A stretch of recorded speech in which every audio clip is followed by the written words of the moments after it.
Hay algo que nos caracteriza como seres humanos, y es la idea que tenemos del bien y del mal, de lo correcto y lo incorrecto. Dependiendo de las culturas, estas ideas pueden variar, y en otros casos tendremos cosas en común. Pero aunque representado de diferentes formas, diversas culturas del mundo han tratado de defender una dignidad humana, y a lo largo de la historia se han creado códigos morales, reglas, leyes y constituciones para tratar de lograrlo. Hoy vamos a dar un recorrido sobre algunos puntos donde están las bases de los derechos humanos, para tratar de ver el conflicto armado en Colombia desde las diferentes definiciones que encontramos de esta dignidad humana y los intentos que se han hecho por protegerla. Y también, en el caso de Colombia, los casos en los que hemos fallado. Las primeras reglas que surgen entre los seres humanos son aquellas que se pueden considerar naturales de nuestra especie. Cosas como enterrar a los muertos o proteger a los niños son aquellas normas que al ser violadas son consideradas crueles independientemente de si son leyes escritas o no. Es el mínimo de decencia que se espera de las personas. Combate. Que no hay niños que caen en la guerra y que no deberían ser, no debería haber niños en la guerra. Que por culpa de un estado como el que tenemos hoy en día mueran tantos niños de hambre o mueran tantos niños en la guerra es triste para un país como este, en un siglo como el que vivimos hoy.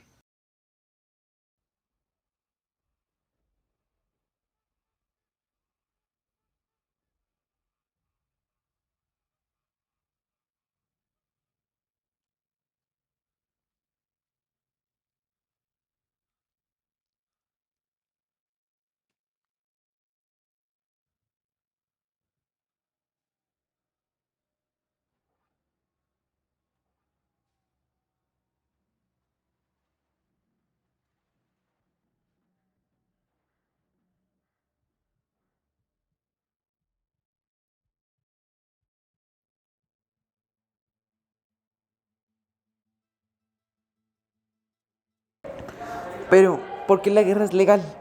La guerra está legalizada cobijada bajo el Derecho Internacional Humanitario, o DIH, que rige a todas las partes del conflicto armado en Colombia, el cual da unas condiciones a la guerra, entre las cuales está un mínimo de la violencia entre ambas partes. Pero por otro lado tenemos a los derechos humanos que protegen a la población civil, la más vulnerada durante esas acciones, que reducen el campo de acción del Estado sobre esos a leyes manifestas en contra del mismo. Ahora bien, con el proceso de paz, el derecho internacional humanitario seguirá rigiendo hasta que no se cumplan tres condiciones. Primero, el proceso de judicialización de los crímenes de guerra. El segundo, el desminado de los campos de guerra. Y el tercero, el proceso de búsqueda de desaparecidos. Por ende, hasta que no se cumplan dichas condiciones, el DIH seguirá en vigencia y la guerra continuará siendo legal por este mismo medio. Mi nombre es Junior Villadiego, soy suboficial de la Armada Nacional, de un pueblecito que se llama Purísima, Córdoba. Mi historia fue en una operación militar el día 5 de marzo del año 2013, a las 8:30 de la mañana, en un bote en el río Calima, el cual fuimos impactados por una mina antipersona que se encontraba a la orilla del río o de la quebrada Ordóñez, más abajo del pueblo de San Isidro, Valle del Cauca. En esa operación murió el infante de Marina profesional Johnny Sinisterra, de 14 años de antigüedad, el cual tenía 3 hijos, de la ciudad de Buenaventura. Otro problema con la violencia en Colombia es que esta es tan frecuente que las muertes se ven más como cifras que como personas reales, no solo en las zonas rurales del país, sino dentro de las ciudades también. Cuando la violencia está tan normalizada como una forma de vida, es una situación peligrosa en la que crecen muchos jóvenes, de esta forma perpetuando la violencia. Yo vivía en una cuadra donde toda una familia pertenecía a una misma pandilla. Me tocó ver, estaba mirando por la ventana y ver a un chico que le estaba enseñando un arma a una nena y a la chica se le disparó el arma. Entonces me tocó ver el momento en que se le disparaba, el chico se levantaba, estaba herido, trataba de parar un taxi y creo que... En la infancia, ¿cierto? En la infancia estaba uno jugando con los amigos y de un momento a otro las balaceras. De pronto uno estaba en la acera de la casa y también la balacera. Iba uno, por ejemplo, a las 8 de la noche, 7 de la noche, por alguna esquina y le preguntaban prácticamente con el arma en la mano para dónde iba. A uno le adulteran la niñez. Esta cultura de violencia lleva a que se escale cualquier conflicto. y esto se legitimiza como una reacción apropiada, porque es a lo que las personas están acostumbradas, ya sea por el conflicto armado, por las pandillas e incluso por la violencia intrafamiliar. Normalmente vemos que el mundo nos muestra diferentes problemáticas y hoy estamos acá para hablar de una específica que es la violencia de género y aún más adentrando la violencia contra la mujer. Sabemos que existen varios tipos de violencia contra la mujer, pero hoy queremos hablar de la mujer, cómo es afectada en el conflicto, cómo ésta es considerada un trofeo para el ganador de dicho conflicto, como lo muestra la historia y como lo vemos en la actualidad. Más cercanos a nosotros los colombianos podemos ver nuestro conflicto armado. Son muchas las historias de mujeres violadas, asesinadas en el conflicto armado, separadas de su familia y expuestas a una experiencia de vida que las marcó para siempre, donde la violencia no tiene límites y la dignidad humana ya está por el suelo, dejando expuesta una problemática que realmente muy pocas personas quieren ver. Y ya en este año, en una audiencia con paramilitares, ellos reconocieron el hecho de que se atribuye la desaparición de mi hijo y parte de violencia de género a la que fui sometida yo. A mí me violentaron, mi hijo tenía 1 año desaparecido, pues me llamaron a una finca donde mi hermano trabajaba y pues era muy concurrida por paramilitares. Entonces ellos como que se dieron cuenta de que nosotros los investigamos y todo eso. Entonces cuando me llevaron allá que me violaron, me dijeron que era para que no metiera las narices donde no debía. Que después de que a ti te violan, eso te marca para toda la vida. Dicen que a mi hijo... Cosmopolitismo. En esto se plantea que el ser humano o persona tiene una naturaleza en común, de modo que al estar en una misma sociedad tenemos los mismos valores. Por el mismo motivo debemos luchar contra aquellos que no nos dejan vivir cada uno de estos valores. Entonces entra el término de cosmópolis, una ciudad mundial, sin fronteras, que en el fondo tiene un pensamiento naturalista, donde se tiene la idea de que todos tenemos un mismo origen y los mismos valores.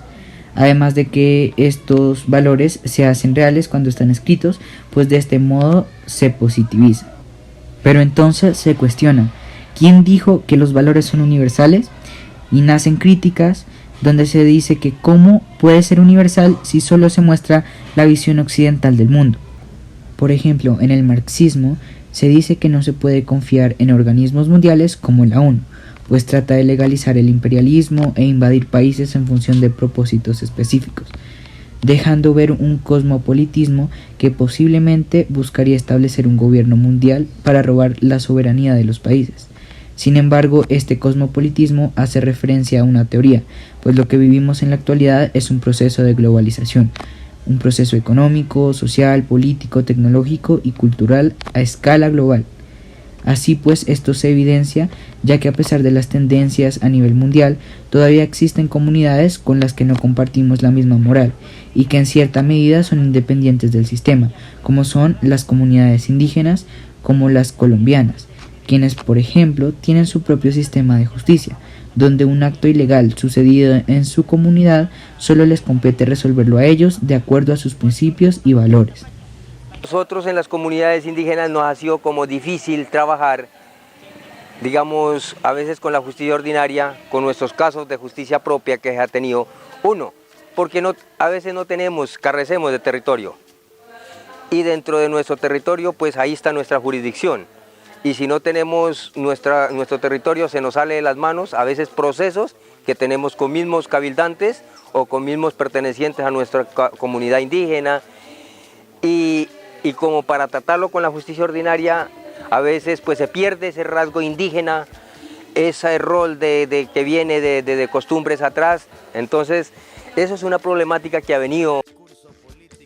Los derechos humanos obedecen al respeto de la dignidad, ya sea por su inherencia o por la noción de su afirmación en un carácter político, que claramente a lo largo de la historia se ha venido incumpliendo y a su vez sacando ventaja de los mismos. Si vemos en un caso puntual sobre la violación de los derechos, ¿qué mejor ejemplo que las guerras? O simplificando el tema, toda situación en la que la violencia esté presente. Y más aún en un país donde sus olas de caos y atrocidad contra la vida humana son cada vez más frecuentes. Empezando con la presencia del conflicto armado y todo lo que en este recae, y asimismo la dificultad que ha sido informar este tema en la globalidad. Realmente ha desencadenado acciones muy violentas que afectan la integridad y el desarrollo de cada persona a largo plazo y constantemente. que incluso el intento de solucionar estos problemas con acuerdos de paz solamente se ve en fracasos poco a poco. En Colombia siempre hay una constante guerra incipiente entre los distintos pensamientos, ideas, opiniones o creencias, que han dificultado el manejo de una sociedad plena y sobre todo ha hecho muy complejo el cumplimiento de los derechos humanos. En conclusión, Colombia es un país donde los derechos humanos son violados en todas las poblaciones y todos los componentes de una vida digna como las leyes morales y las naturales se ven corrompidos sin tendencia a un cambio. Para cantar con los coyotes todo lo que necesito. Tengo a mis pulmones respirando azul clarito, la altura que sofoca.